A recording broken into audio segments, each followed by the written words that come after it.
भूर्भुवः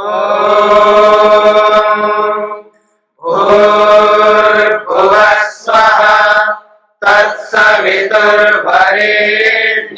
भर्गो देवस्य धीमहि धियो यो नः प्रचोदयात्।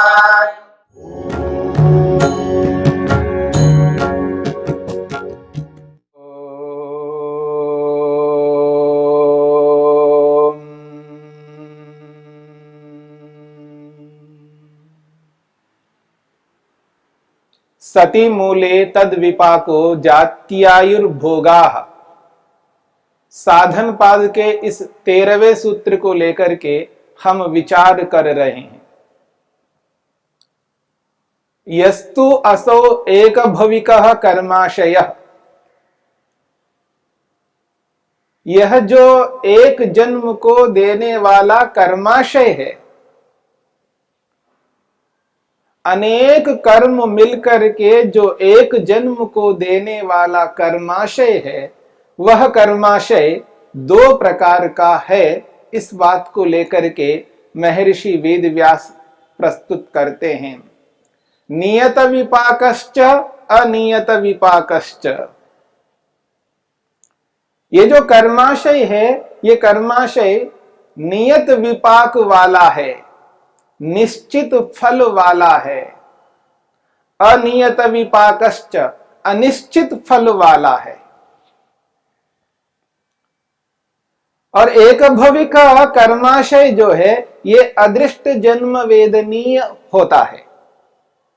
एक दृष्ट जन्म वेदनीय और एक अदृष्ट जन्म वेदनीय। वर्तमान जन्म में फल देने वाले कर्माशय को दृष्ट जन्म वेदनीय कहा है, जो हमने 12वें सूत्र में समझने का प्रयास किया। इस 13वें सूत्र में जो बात कही जा रही है, वो अदृष्ट जन्म वेदनीय कर्माशय को लेकर के बात कही जा रही है। अदृष्ट जन्म वेदनीय जो अगले जन्म में अनुभव करने योग्य है, अगले जन्मों में अनुभव करने योग्य कर्माशय है।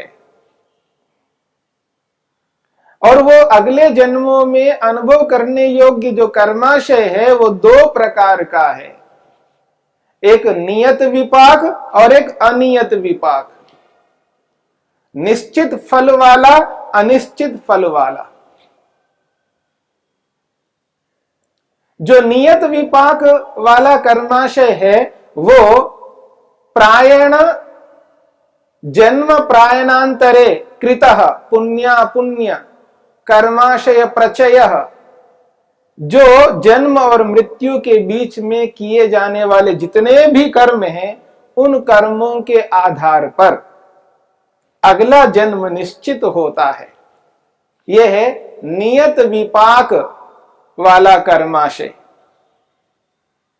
जन्म से लेके मृत्यु पर्यंत व्यक्ति जो कर्म करता है, चाहे वो पाप के रूप में, पुण्य के रूप में, किसी भी रूप में कर्म करता है, उन समस्त कर्मों का जो समुदाय है, जो कर्माशय है, वो निश्चित फल वाला होता है। वो नियत विपाक वाला है। और जो पिछले जन्म जन्मांतरों के कर्म हैं, कर्म समूह है, वो अनियत विपाक वाले होते हैं। वो इस प्रधान कर्मों के साथ थोड़े थोड़े मिलकर के फल प्रदान करने वाले होते हैं। इसलिए वो कब फल प्रदान करेंगे, इसका काल, इसका समय, इसका देश निश्चित नहीं होता है। इसलिए इसको कहा अनियत विपाक, अनिश्चित फल है। महर्षि वेदव्यास कहना चाहते हैं, यो ही अदृष्ट जन्म वेदनीयः अनियत विपाकः तस्य त्रयी गतिः। जो अदृष्ट जन्म वेदनीय अनियत विपाक वाला कर्माशय है, जिसका फल निश्चित नहीं है कि अगले ही जन्म में मिलना है, कभी भी मिल सकते हैं, अगले जन्म में भी मिल सकते हैं, उसके फल 2, 4, 5 जन्मों के बाद में, अनेक जन्मों के बाद में कब मिलना है ये अभी निश्चित नहीं है। ऐसे अनियत विपाक वाला जो कर्माशय है वो 3 प्रकार का है। तस्य त्रयी गति, उस कर्माशय की 3 गतियां हैं। एक गति बताइए, कृतस्य अविपक्वस्य विनाशः। दूसरी गति बताइए, प्रधान कर्मणि अवापगमनम वा। प्रधान कर्मणि अवापगमनम। तीसरी गति बताइए, नियत विपाक प्रधान कर्मण अभिभूतस्य चिरम अवस्थानम इति। ये 3 प्रकार की गतियां बताई। पहली गति है कृतस्य अविपक्वस्य विनाशः। जो कर्म किए हैं उन किए हुए कर्मों का फल प्राप्त हुए बिना विनाशा, उनका नाश होता है, यानी उनका फल प्राप्त नहीं होता है। ये पहली गति है। अब इस विनाश को लेकर के हमें ये विचार करना है, इस विनाश का अभिप्राय क्या है। क्या विनाश का अभिप्राय यह है कि इनका फल कभी नहीं मिलेगा, सर्वथा समाप्त हो जाना, सर्वथा नष्ट होना, क्या ये इसका अभिप्राय है?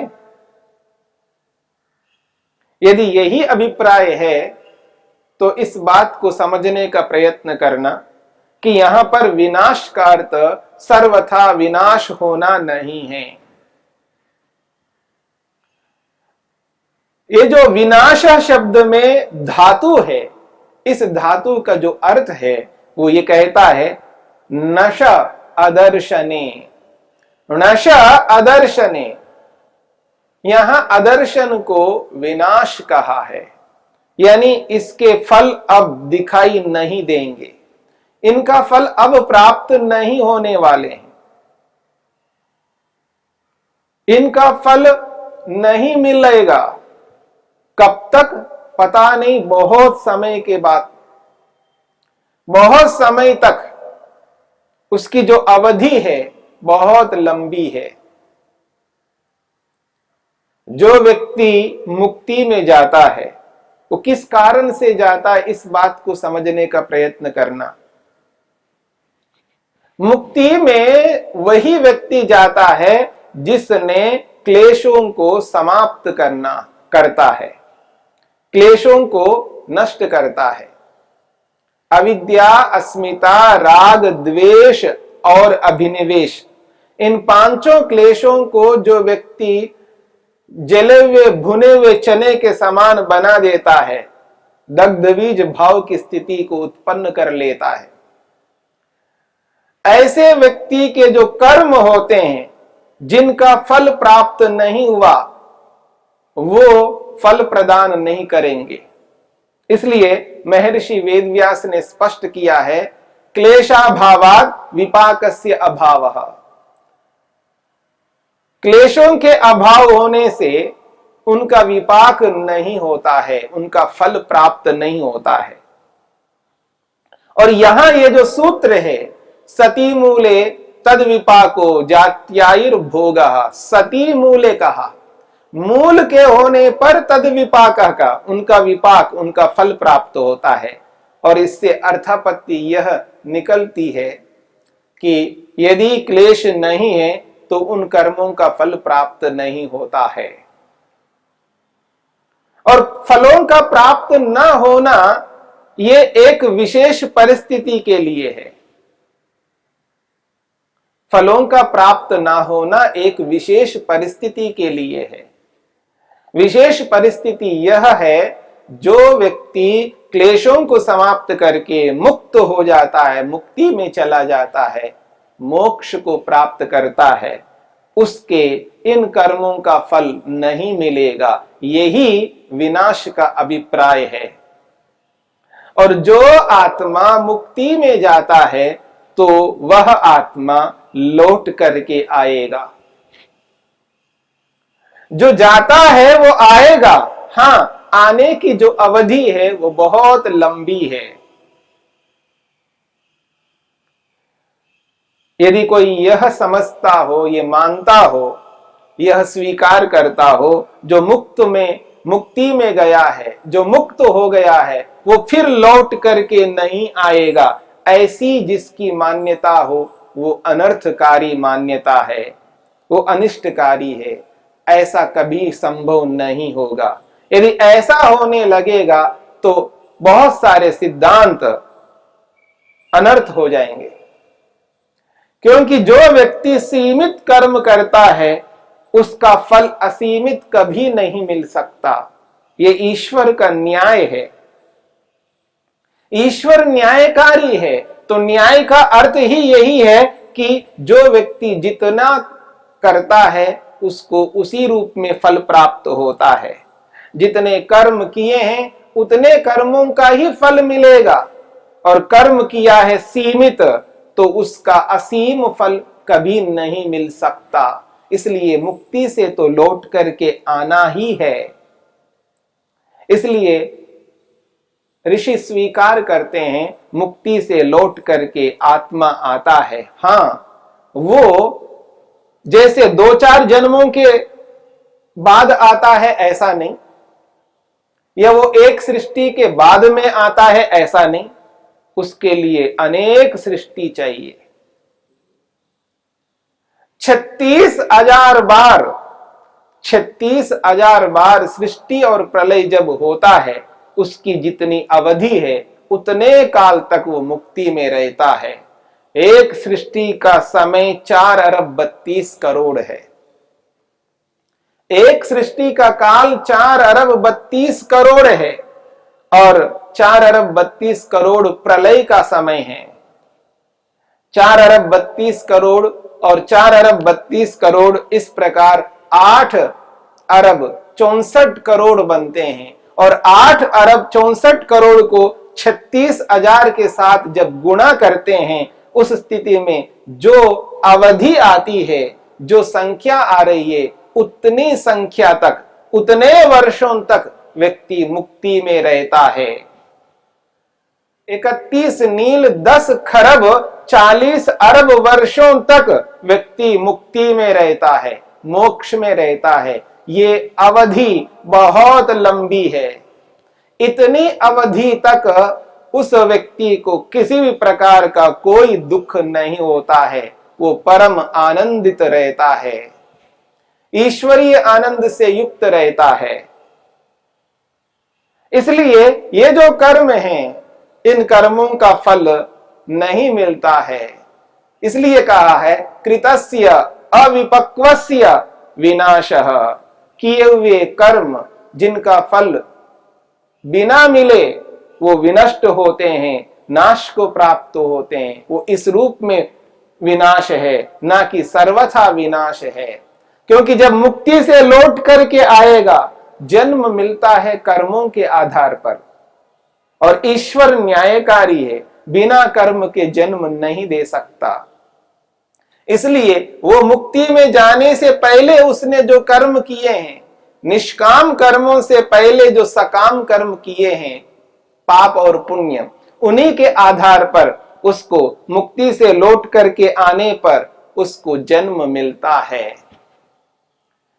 इतनी लंबी अवधि के लिए उसके लिए कहा जा रहा है कृतस्य अविपक्वस्य विनाशः। इसका यही अर्थ है। इस बात को समझने का प्रयत्न करना है। दूसरी गति बताई है प्रधान कर्मणि अवापगमनम, और तीसरी गति बताई है नियत विपाक प्रधान कर्मण अभिभूतस्य चिरम अवस्थानम। अब ये जो पहली गति बताई है कृतस्य अविपक्वस्य विनाशः, इसके लिए महर्षि वेद व्यास ने एक उदाहरण से स्पष्ट किया है। तत्र कृतस्य अविपक्वस्य नाशः यथा, जो किए हुए कर्म फल प्रदान नहीं करते हैं, वो कैसे नहीं करते हैं उसके लिए उन्होंने उदाहरण दिया है। यथा शुक्ल कर्मोदयात इहैव विनाश कृष्णस्य, बहुत बड़ी बात कही है।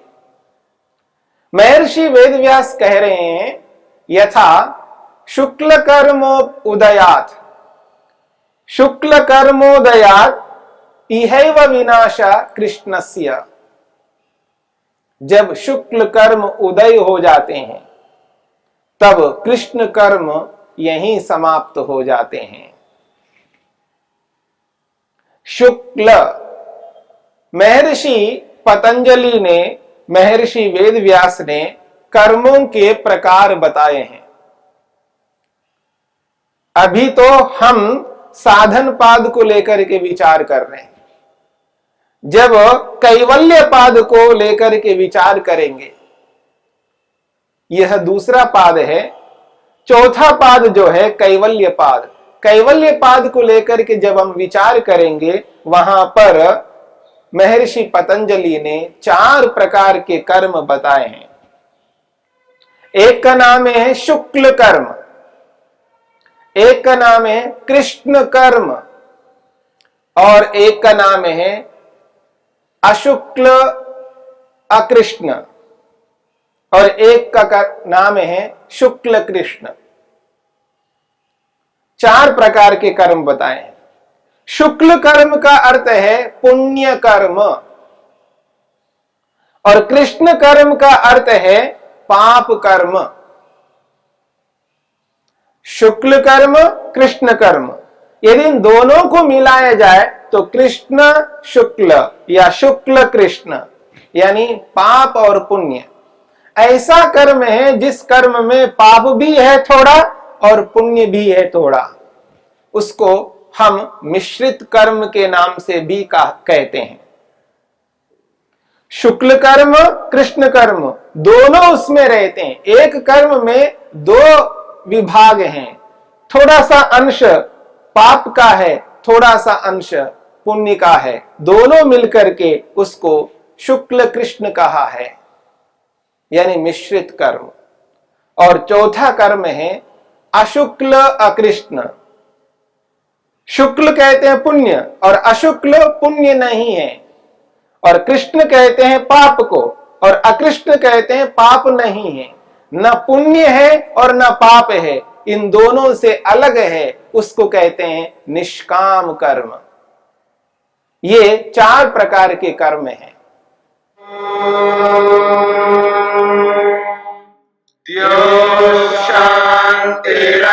शांतिरंतरिक्षं शांति पृथिवी शांतिरापः शांतिरोषधयः शांतिः वनस्पतयः शांतिर्विश्वे देवाः शांतिर्ब्रह्म शांति सर्वं शांति शांतिरेव शांति क्षमा शांतिरेधि।